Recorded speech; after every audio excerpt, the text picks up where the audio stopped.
Hello, good morning guys. Tara kain tayo. Dito ko nilalagay itong aking ulam kasi may suka siya para hindi ako masyadong naapektuhan ng mga mantika. Yan.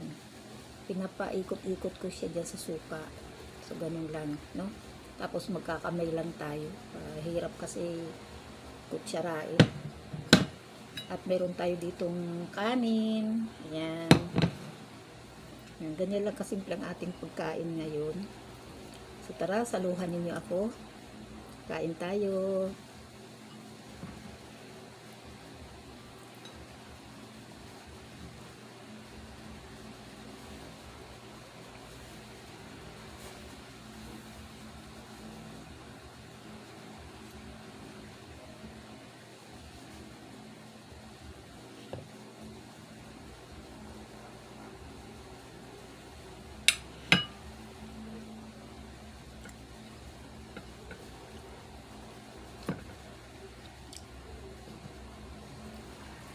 Mag-isa nga lang pala ako ngayon dito. Parati naman yun.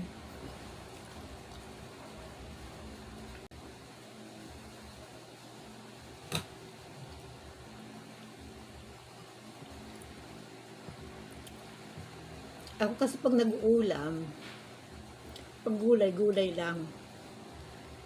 Pag ako nagugulay, walang mga kung ano-anong halimbawa, hahaluan ko ng pork o ng anuman, wala. Basta may panlasa lang siya.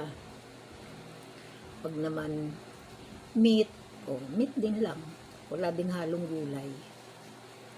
Para makatipid, di ba? Practical. Practical ang buhay.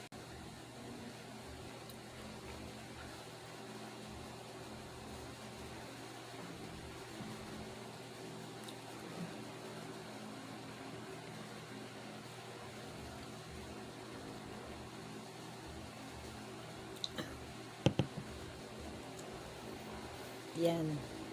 Maraming salamat. Sinamahan ninyo akong kumain. God bless you.